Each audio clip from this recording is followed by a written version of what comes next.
Hello মা। হ্যাঁ মা বল। জানো মা, আমার শাশুড়ি আমার সাথে দিন রাত ঝগড়া করে, আমার আর একটুও ভালো লাগছে না। কি? তোর শাশুড়ি তোর সাথে ঝগড়া করছে দিন রাত? আমি যাই করি ওনার পছন্দ হয় না। তোমরা এখানে আমাকে কেন বিয়ে দিলে? তুই আমার মেয়ে হয়ে তোর শাশুড়িকে তুই জব্দ করতে পারছিস না? কিভাবে করবে তুমিই বলে দাও। ঠিক আছে, তোকে আর তোর শাশুড়ি মুখ শুনতে হবে না, তুই আমার এখানে চলে আয়। আর শোন, তুই এখানে একা আসবি না, যেভাবে হোক জামাইকে বুঝিয়ে বাজিয়ে নিয়ে চলে আসবি। এবার থেকে তোরা এখানে থাকবি। একটা ফালতু মেয়ে কোথা থেকে আমাদের বাড়িতে এসে উঠেছে। আপনি তো খুব ভালো মহিলা, সেই জন্যই আমার সাথে প্রত্যেকদিন ঝগড়া করেন। আমি ঝগড়া করি না, তুমি ঝগড়া করো। পাড়ার লোক দেখতেই পাচ্ছে কে ঝগড়া করে আর কে করে না। খুব তো মার কাছে নালিশ জানালে। তা তোমার মা আমার কিটা করে দিল? সেটা সময় এলেই বুঝতে পারবেন কি করবে কি করবে না। ও, তুমি চলে এসেছো? সব সময় এরকম চুপচাপ থাকলে আমার কিন্তু ভালো লাগে না। তোমার মা যে আমার সাথে দিনরাত ঝগড়া করে, তুমি কিছু বলবে না? আমি কেন বলতে যাব? তোমাদের ব্যাপার তোমরা বুঝে নাও। ও, আমার ব্যাপার আমি বুঝে নেব তো। ঠিক আছে, বুঝে নিচ্ছি। আমি আর এখানে থাকবো না। তাহলে কোথায় থাকবে? আমি বাপের বাড়ি চলে যাব, আর সঙ্গে করে তোমাকেও নিয়ে যাব। এদিক ওদিক তাকিয়ে কোনো লাভ হবে না। তুমি যদি আমার সাথে যেতে না চাও, তাহলে আমি কিন্তু তোমাকে ডিভোর্স দেব।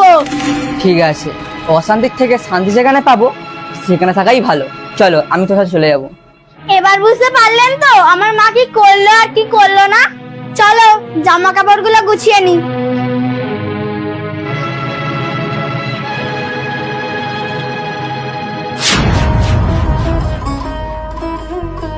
এ মা, ওঠ ওঠ ওঠ, 9টা বাজে, টিফিন কখন খাবি?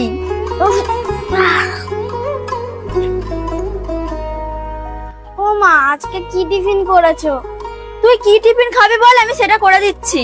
মা, আজকে একটু লুচি আর ছোলার ডাল করো। ঠিক আছে, তোরা দুজন উঠে মুখ হাত ধো, ততক্ষণ আমি করে দিচ্ছি। কি গো, ওঠো, 9টা বাজে তো।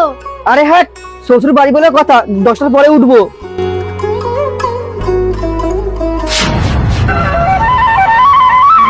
ও মা, আজকে কি টিফিন করেছো? হাড়িতে পান্তা আছে, একটা আলু ভেজে তোরা দুজন খেয়ে নে। পান্তা? কেন, সকালে কিছু রান্না করনি? হ্যাঁ করেছিলাম, তোর বাবা খেয়ে গেছে আর নিয়ে গেছে। আমি কষ্ট কষ্ট করে রান্না বান্না করছি, মেয়েটা তো একটু হাতাহাতি করতে পারে না, এটা খাচ্ছে আর ঘুমাচ্ছে। কি রে, শুনতে পেলি নাকি এখনো কানে কথা যায়নি?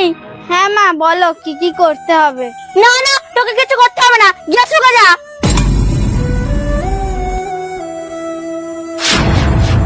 ফালতু কথা বলবেন না। আমি ফালতু কথা বলছি? হ্যাঁ বলছেন তো। কতটা অসভ্য তুমি, বাবার বয়সী লোকের উপরে মুখোমুখি তর্ক করছো। আপনি যেমনই ব্যবহার দেবেন আমি তেমনই ফেরত দেবো। এখন মনে হচ্ছে তোমার বাবা মা তোমাকে কোনো ভদ্রতাই শেখায়নি। তোমার মতো ছোট লোক জামাইয়ের মুখে মুখ লাগতে আমার ঘৃণা হচ্ছে। আচ্ছা, আমি ছোট লোক আর আপনি খুব ভদ্র লোক। তুমি আমার বাবার সঙ্গে ঝগড়া করছো? হ্যাঁ তো। তুমি কতটা অসভ্য লোক! তোমার বাবার বয়সী একটা লোকের সাথে এইভাবে ঝগড়া করছো? তোমার মা বাবা এই শিক্ষা দিয়েছে? আমি যদি এই প্রশ্নটা তোমাকে ঘুরিয়ে করি, আমি তোমার বাবার সাথে ঝগড়া করছি বলে তোমার খুব খারাপ লেগে গেছে। তুমি যখন আমার মায়ের সাথে প্রত্যেকদিন ঝগড়া করতে, তখন আমার কেমন লাগতো বলো তো? এই দেখ, তোদের তো লেখটা শুনতে চাই না। যে আমার স্বামীকে অপমান করবে তার জন্য এই বাড়িতে কোনো জায়গা নেই। আমার বাড়ি থেকে এক্ষুনি বেরিয়ে যা। হ্যাঁ মা, এখানে আমরা এসে খুব ভুল করেছি। এখন আমি হাড়ে হাড়ে টের পাচ্ছি। এই শোনো, আমরা এক্ষুনি এখান থেকে চলে যাব।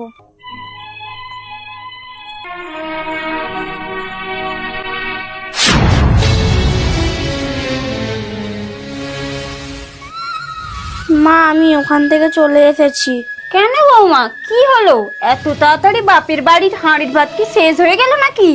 মা, আমি ভুল করেছি, আমাকে ক্ষমা করে দিন। বৌমা, প্রত্যেকটা মেয়ের জীবন এইভাবেই গড়া, এটা পূর্বপুরুষ থেকেই হয়ে আসছে। প্রতিটা সংসারে শাশুড়ি বৌমার দ্বন্দ্ব লেগেই থাকে, কারোর কম আর কারোর বেশি। তরকারি রান্না করতে গেলে কোনোদিন তরকারিতে নুন হবে, কোনোদিন তরকারিতে ঝাল হবে। তা বলে কি খাওয়া ছেড়ে দেব? এটা সংসার, এখানে এইভাবেই যুদ্ধ করে থাকতে হয়। প্রত্যেকটা মেয়েদের জীবনে একটা স্থায়ী সংসার লাগে। তুমি যেখানেই যাও না কেন, সেখানে দুদিনের জন্য ভালো লাগবে, কিন্তু তোমাকে কেউ সংসার দেবে না।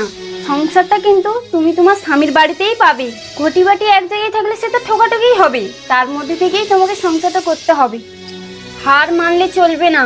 একটা কথা বলি শোনো বৌমা, যতই তোমার মা বাবার অট্টালিকা থাক, তোমার আসল ঠিকানা কিন্তু তোমার স্বামীর বাড়ি।